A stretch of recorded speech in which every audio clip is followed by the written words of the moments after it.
हम इसको दूसरे तरीके से देखते हैं।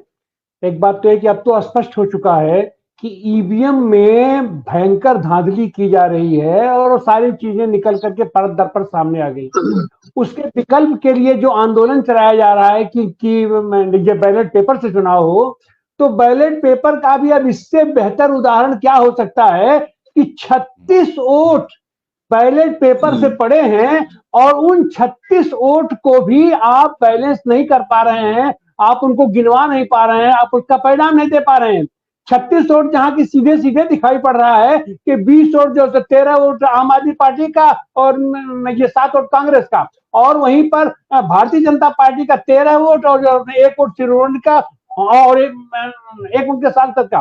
तो जो बैलेट के माध्यम से जो चीजें पारदर्शी तरीके से दिखाई पड़ती हैं, वह भी आप मैनेज नहीं कर पा रहे हैं, आप उसको गिनवा नहीं पा रहे हैं। जहां कहीं भी वोट पड़ता है, वोट गिना जाता है, तो सारे पार्टियों के प्रतिनिधि वहां रहते हैं। जब काउंटिंग होती है तो उसमें भी सारी पार्टियों के प्रतिनिधि वहां रहते हैं और वहां एक एक वोट को अपना देख करके चेक करके सबकी उस पर सहमति बनती है। उसके बावजूद और फिर उसके बाद वोट गिन दिया गया तो वह कोई अंतिम वोट तो नहीं हो गया, मैं उसको ये फिर से परेड कराई जा सकती, कुछ भी हो सकता है, लेकिन उसके बावजूद भी इतना हावा डाबा बांध करके उसको किया जा रहा है जैसे वहां का जो वो कौन सा चुनाव हो गया, क्या चुनाव हो गया। और इस सब के बावजूद तो यह तो एक तरीके से पूरी की पूरी जो चुनावी प्रक्रिया है अब तो स्पष्ट हो गया कि आप चाहे उसको ईवीएम से कराइए और चाहे बैलेट पेपर से कराइए, हम डकैती करेंगे। इनकी थेथरई है, इनकी दहलेंगई है कि हम तो डकैती करेंगे। और उसके लिए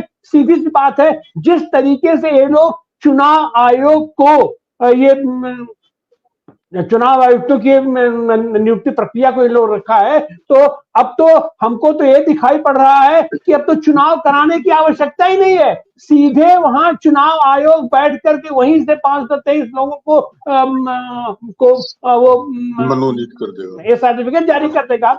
तो इन सारी चीजों के लिए सबसे बड़ी चीज ये है कि अब तो जो सीधे सीधे और माने भारतीय जनता पार्टी तो इस बात के लिए बार बार प्रेरित कर रही है लोगों को कि देश में कानून व्यवस्था जैसी चीज कुछ नहीं है, सब खत्म करके और गृह युद्ध की स्थिति पैदा कर दिया जाए, ताकि शासन सत्ता का उपयोग करके ये भयंकर दमन चक्र चला करके सारे विपक्षियों को जेल में डाल करके या अपना किसी भी तरीके से अपना करके और ये पूरा जनतंत्र की हत्या कर दे। तो इनका वह जो टारगेट है 400 के पार, तो 400 के अपना पार के लिए अब तो साफ हो गया है कि ईवीएम से आप चुनाव कराइए या उसकी वैकल्पिक व्यवस्था बैलेट पेपर से आप चुनाव कराइए। और बैलेट पेपर का भी जो जिस तरीके सामने रखा गया कि जब आप 36 वोटों को आप मैनेज नहीं कर पा रहे हैं, आप उसको नहीं गिनवा पा रहे हैं, तो पूरे देश के पैमाने पर अगर बैलेट पेपर से भी चुनाव हो जाए तो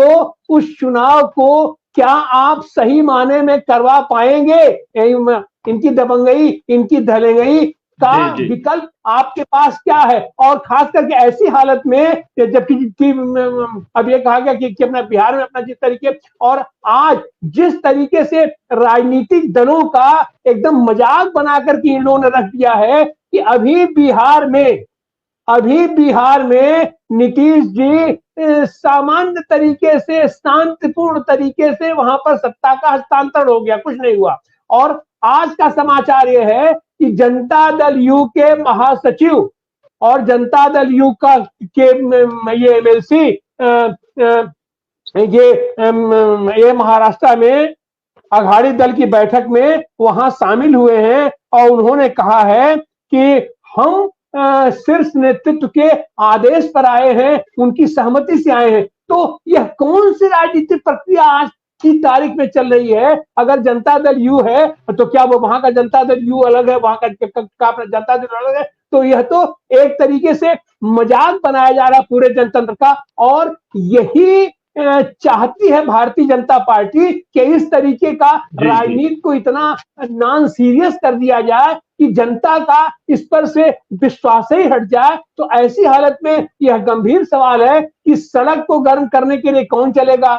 जनता आकुल है, जनता व्याकुल है, लेकिन उसका नेतृत्व नहीं, ये कौन करेगा? अगर जनता सीधे अगर एक्शन पे आ जाएगी तो वह तो अराजक स्थिति होगी। अनुशासित तरीके से आंदोलन चलाने का काम तो राजनीतिक दलों का है, राजनीतिक नेताओं का है। तो यह जिम्मेदारी आखिर राजनीतिक नेता, राजनीतिक दल क्यों नहीं उठा रहे हैं? जी